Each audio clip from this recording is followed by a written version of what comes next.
華記冇廢話論證3分鐘，今晚中東局勢突然升溫。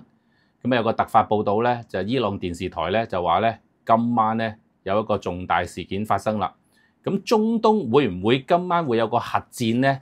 因為根據外界嘅猜測咧，今晚咧伊朗會有一個好巨大嘅還擊。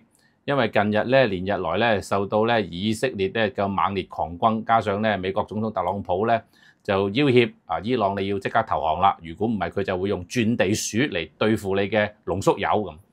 咁伊朗咧就而家咧就發難啦，咁今晚咧就話有重大事件報告，大家見到啦，根據國際原子能機構顯示咧，伊朗咧暫時就未有能力擁有核武嘅，咁而家個階段咧係佢有濃縮鈾。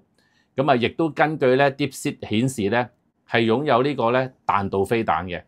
咁如果佢有核彈嘅話咧，佢可以去配上喺彈道飛彈嗰度咧，以超音速咧就可以還擊呢個以色列，咁就會爆發核戰嘅啦。咁如果佢係冇核彈頭嘅話咧，純粹係一個彈道飛彈咧，呢個大殺傷力嘅飛彈咧，咁都會咧有一個重大嘅創傷。咁但係咧，以色列咧係有中東小霸王之稱嘅。咁你見到啦，伊朗咧同埋以色列咧而家打緊仗啦嚇，咁互相攻擊緊啦，漫天戰火啦，成個中東。跟住你見到咧喺尋晚咧，伊朗電視台報導新聞嘅時候咧，係現場直播嘅時候咧，係受到呢個咧飛彈嘅襲擊啊，即刻咧就成個電視台就冧咗，咁中斷廣播。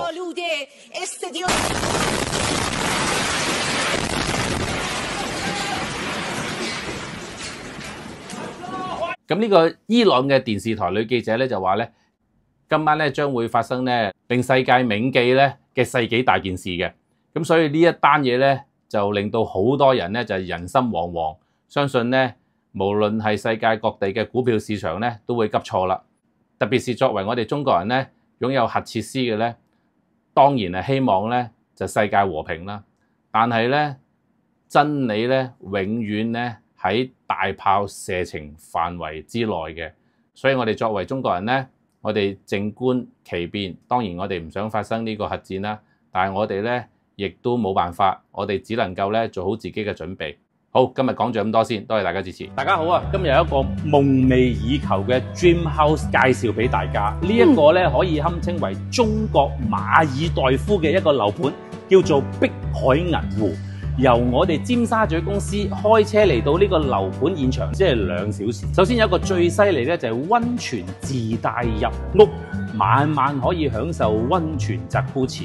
屋嘅後邊咧，仲有一個船位，可以俾你泊喺度撐下艇仔。佢嘅設計就好似4合院咁樣，有 BBQ 啦、天台啦。如果你係買130方咧，佢有2層，仲可以加電梯；而買109方咧，佢係有3層。200鬆啲萬咧，就可以連呢個裝修同埋連埋呢個屋嘅樓價全部上晒會，只係攞30萬出嚟咧，你就可以擁有呢一層夢寐以求嘅 Dream House。Ruby 係咪好吸引呢？梗係好吸引啦！星期日咧，我哋會有一個睇樓團喎，我哋會帶你嚟呢個碧海銀湖，買你哋嘅夢想之家噶咯喎！有興趣嘅朋友馬上WhatsApp我哋報名啦！